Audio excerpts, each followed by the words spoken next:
Hello everybody, Damascus Fox here, and today I'll be reviewing this guy, the Gerber Strongarm. This is a big old fixed blade. Get out of its sheath. Look at that. I used it a little bit, not too much. But yeah. Made in the USA. Alright, let me get into this. Let's start off with specs, because we all like specs, don't we? Alright. Length. Overall length on this guy. Coming in, well, with that pommel right here, just a little bit above 9.5. And then overall blade length, almost 5. A little under 5 inches. And then your cutting edge is coming in, I'll say 4 1/4. Yeah, let's say 4 1/4. Weight on this guy. Let me just get my scale. Have it in the container. I forgot to take it out.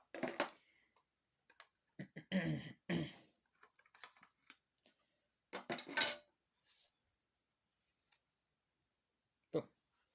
All right.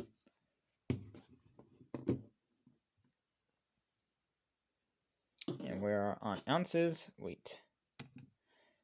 This guy is going to weigh 7.24 ounces. Sheath weighs.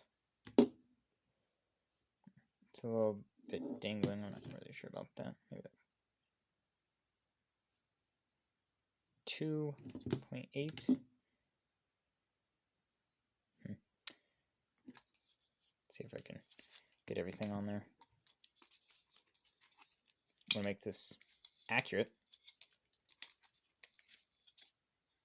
because it doesn't really matter. Let's try.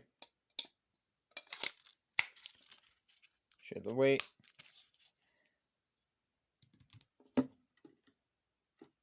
Go weight of the entire system, coming in at 10.59 ounces. So, yeah. It's going to be a little bit, you're going to feel it, but it's not too bad, especially for a nice fixed blade. Oh, you know what? I should have brought some fixed blades for a size comparison. That's a mistake on my part. Apologize for that. Should have brought some fixed blades. I don't have any fixed blades, and I don't want to run away or edit this video. So we'll just do my usual folding knives, even though I really should have used fixed blades. Oh my god, I forgot to clean this guy again. People are going to just slaughter me in the comments for doing that again. Alright. Up against the Para 3 and the Tenacious. Alright, so yeah, it's bigger than both of them, obviously. So that's your ratios right there. The blade is just a little bit longer than the entire handle of the Para 3. And it's, yeah, longer than the handle of the Tenacious as well. Use the feldspar. Feldspar small. Feldspar full size. Yep. Bigger than both of these. The small goes right around there. So that's pretty cool. Full size. Yeah. So the blade is still longer than the full size handle. Next, we got the Wee Banter and Benchmade Freak, because why not? So it's bigger than both of these. Yep, and it runs pretty much the length of this guy's handle. Yeah. And last but not least, one of my favorite size comparisons to do, just because it's so funny. cold steel Espada. Medium, cold steel Espada. XL. So, this guy's actually bigger than the medium, but obviously not as big as the Espada XL because it's the XL. It's big, in case you didn't know. I'll try to be helpful like that. Alright, so we've done that. We've done that. Height. Don't really need to do a height comparison, but I'm going to do it anyway.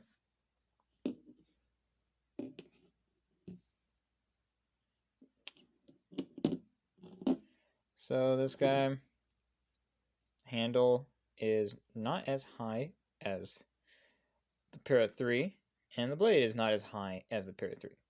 So yeah, and then width on this guy. I really should be doing this with a fixed blade, but whatever.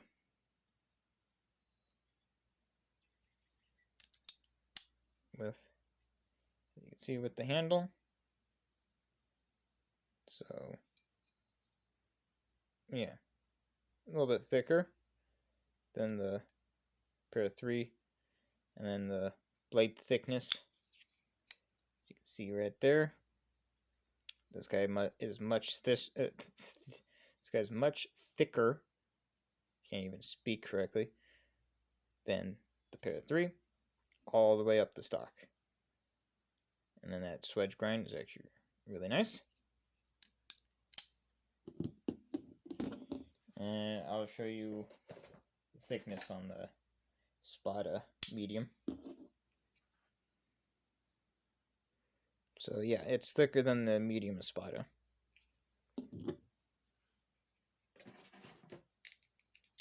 Which is neat. Alright, and the price on this guy is going to run you, depending on where you buy it, of course. Where I got it was Blade HQ, one of the best places to get your knives. Just saying, is $74.99. So that's actually not a bad price for a very strong fixed blade. Yeah, I mean, I'm no expert on survival knives. I'm no expert on military knives. I'm no expert on knives in general. I'm just a guy who likes to film videos and knows a thing or two about my knives. And I like to share my knowledge. So just keep that in mind. I'm no professional. But yeah, in my opinion, I think that's a good price for this knife. It's actually not a bad price. For $74. I mean, it's made in America, in the USA. And you know, you can get it for under $100 and nice thick fixed blade with a really nice polymer sheath. So yeah, and let's do the cut test now. I think we all want to see this thing how it cuts. Now, I barely use this knife. I've only used it a little bit for some things. I just used it today to pry something, so the tip is a little bit matted. But otherwise, this is pretty much factory edge. And this is kind of designed more as a survival, bushcrafting, tactical, military knife. So the edge geometry is more tailored towards that. So it's not going to be like the most sliciest knife, as you can see. So keep that in mind. But I mean, it still cuts.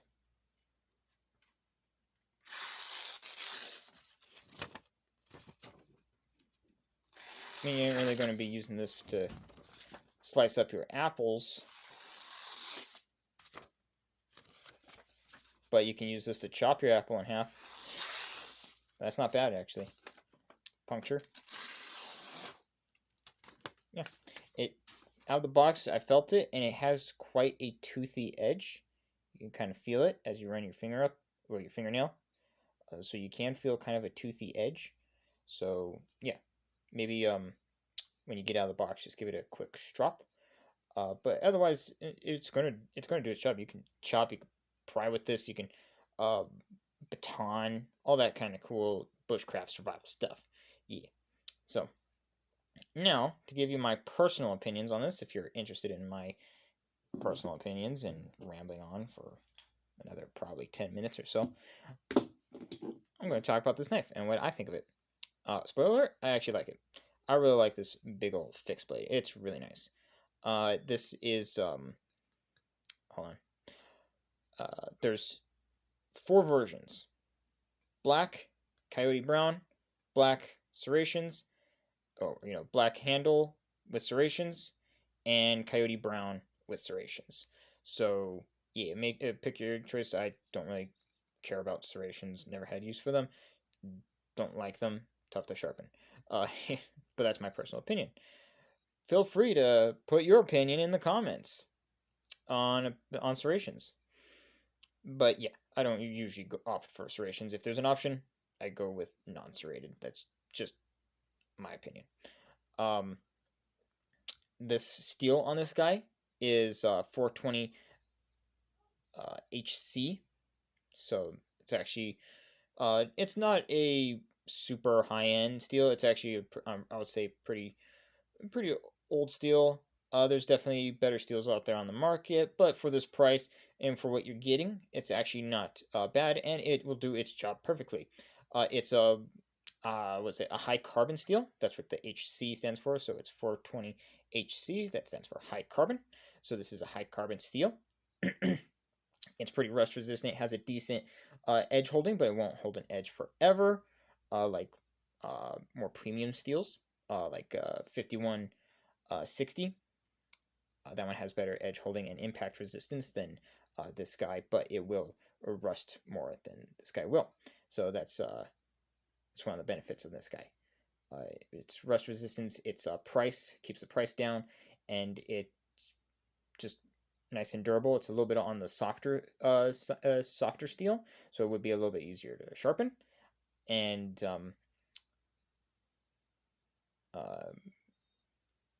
is impact resistance. It's not like its other cousins, which is 440, the 440 series of steel, which those are harder steels. This one is a little bit of a softer steel. So that's pretty interesting. Thought I should just mention that. Yeah. And then was it the handle is a rubber. I forgot to talk about these kind of materials. Then I'm going to get into my opinion. So I apologize for that. It's a rubber handle with diamond texture on it. So it gives it a nice grip and a nice good feeling to it. So that's actually pretty cool. And it is full ting with this nice pommel down here. So you can smash and crack things. So that's actually pretty good. And a lanyard hole for those who like lanyards. I'm just in the middle with lanyards. Maybe sometimes I put them on, sometimes I don't. I'm in the middle. I don't care. I take them or leave them. Either way, it's all good to me. Yeah. And what is it? The coating on this. The blade is coated in a black ceramic coating. So that's pretty cool. It's got a nice coat on it. It's a nice black blade. Looks really cool. Looks tactical. Look at me, I'm smart. And like I said before, it's also made in the USA. And the steel does reach a, if properly heat treated, reaches a HRC of 55. But if it goes through the proper process, it can reach 56 or 59 HRC. So yeah, it's pretty cool. And now my opinion. So far, very comfortable in hand. Really like it. Feels really good. You can go here. You can choke up here. That's pretty much your only handle options there. It feels really good in hand. I don't feel any hot spots, and you can hold it like this with this little ramp right here. You can put your thumb in there. Use that to pry with, dig around or whatever. So that's actually really cool. And yeah, and I really like the way how this sheath is designed. Oh, and just so you know, it's a plain edge, or sorry, drop point. This is a drop point blade. I really like the way how the sheath is designed. It's ambidextrous, so you can put it in here, clips right in, and then you got these little ramps right here. So the little jimping on these little ramps for your thumb. So you can just put it in there. Instead of pulling it like this, you just put your thumb there, and it comes right out. Very nice. Just easy to access. Just get your knife, open it up like that. Perfect. And it has fantastic retention. It ain't going to go nowhere. Even without the strap on it, I wouldn't worry about this thing falling out. But you can always have that extra security. And it's ambidextrous, so you can flip it around, put it in whatever angle you want. Doesn't matter. Clips in both ways, which is awesome. It has many carry options. They made this thing very versatile, which is super cool. You can take this off right there with all these studs. You can move this around. You can remove this stud right here, bring it all the way up, so then you can have it, and then get some molly webbing right there. You could run that through, put this on your leg, so you can have this on your belt and carry it on your leg, which is cool. Or you can carry it on your hip. You can take this thing off and you can carry it on your vest like that. It comes with instructions on all the ways how to carry it. You can seriously customize this guy. You can take this thing entirely off, and you can use this right here. This is hold on, the Scout Carry clip.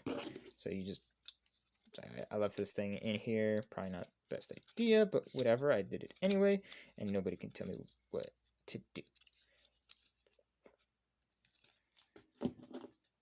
Should have taken this out before I started the video, but that's okay. I like to keep my video just nice and chaotic. So you put that right in there, and you slip this guy right in there. Goes all the way through, clips right in, nice and secure, and then you can carry it Scout Carry on your back, on your side, wherever you want to carry it. Very versatile. Love that. So, and so far of the little use I did with it, I really enjoyed using it. I enjoyed carrying this knife. Very comfortable. It's like there when you need it, but it doesn't feel cumbersome in my opinion. And it really works, especially this massive, thick stock right here. But with this switch grind, does bring it down to a nice point. So it did work for keeping the strength behind the tip, but it really worked for puncture or prying or anything like that. So that was really good. Really nice design right there. So it digs in, but it still keeps a nice amount of mass behind the tip, so you're not going to snap that tip off. It was not when I was prying with this, and I don't like prying with my knives at all. It's one of my biggest peeves. I do not like prying with my knives. It just messes them up. But when I was prying with this guy, because I gotta know these things. I gotta pry so then I can review my knives better. Even though I don't pry with much knives, mostly. And if I'm going to do prying, it's going to probably be with the fixed blade. Sorry, I digress. When I was prying with this knife, I was not afraid of breaking that tip or even really damaging my knife. So, yeah, I like it. I think for the value, what you get, it's a nice knife. It's actually really cool. Nice and easy to carry. Versatile. Not too heavy. It is forward heavy because of the massive stock and the lightweight handle. So it is forward heavy, but that's good for chopping. Yeah, so definitely, in my opinion, worth the money. And this knife is pretty popular for a reason. And it looks cool too. So, and it sounds, tough, strong arm. Yeah. So this is the Gerber Strongarm. Nice, tough, robust, inexpensive American-made knife. That's what that is. And I like it. So I hope you like this video. And if you like more knife and EDC related content, check out my other videos. And remember to subscribe because I post every Friday, Saturday, and Sunday. And there'll be more knives and more videos in the future. Thank you so much for watching and have a fantastic day. Bye.